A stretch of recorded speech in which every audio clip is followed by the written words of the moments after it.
धुळे व नंदुरबार जिल्हा प्राथमिक शिक्षकांची सहकारी पतपेढीची 39वी वार्षिक सर्वसाधारण सभा शहरातील वाडी भोकर रोड येथील शिवरत्न मंगल कार्यालय येथे संस्थेचे चेअरमन रवींद्र बोरसे यांच्या अध्यक्षतेखाली पार पडली.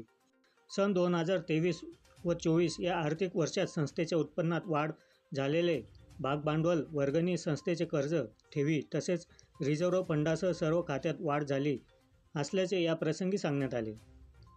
यावेळी सभासद शरद पाटील, संजय पोद्दार यांच्यासह सभासदांनी संचालक मंडळाच्या भत्त्यावरून चांगला समाचार घेतला. या सभेत संचालक मंडळाने सहकार जास्तीचा भत्ता क्षेत्राच्या नियमानुसार एकमताने मंजूर करून घेतला आहे. मागणी चेअरमन व संचालक मंडळाने सभासदांच्या हितासाठी कधी भत्ता घेतला नाही.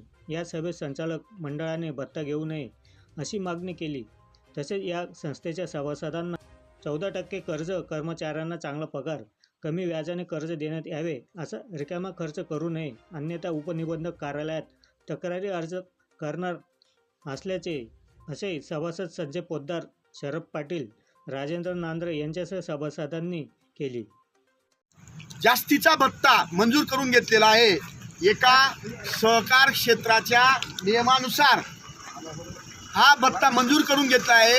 परंतु जो प्यारा मागील 5 वर्षापासून निघत होता, तर मागील 5 वर्ष काम करणाऱ्या संचालक मंडळाने तेवढा भत्ता घेतला नाही सभासदांच्या हितासाठी.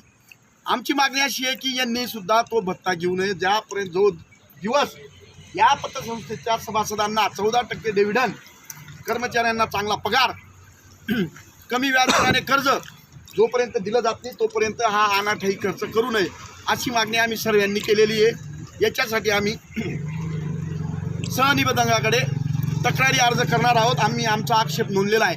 त्याचप्रमाणे जर खऱ्या अर्थाने या ठिकाणी स्ट्रक्चरल ऑडिट झाला असेल तर ते पारदर्शकपणे स्ट्रक्चरल ऑडिट आणि त्याच्यासाठी लागणारा जो खर्च आहे तो पारदर्शक व्हायला पाहिजे. कारण मागच्या संचालक 5 वर्षाच्या काळात जे काही बांधकामाचे मुद्दे अतिशय संचालक मंडळाच्या याच्यामध्ये हात घ्यायला आलेले होते, सभासदांपर्यंत ते पोचले.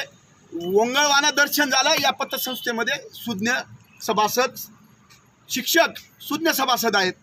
तर माझी अशी मागणी आहे किंवा आमची सर्वांची अशी मागणी आहे की हे स्ट्रक्चरल ऑडिट जरी झाला असेल तरी याचा निविदा, बांधकामाची निविदा जर खरोखर ते पडक्या अवस्थेत असेल तर त्याची बांधकामाची निविदा ही मान्यताप्राप्त न्यूजपेपरमध्ये, वर्तमानपत्रामध्ये त्याची जाहिरात द्यावी, त्याची निविदा काढण्यात यावी.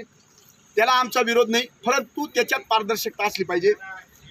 सभासदांच्या आणि कर्मचाऱ्यांच्या काही मागण्या आहेत ते त्यांनी मान्य केल्या पाहिजे.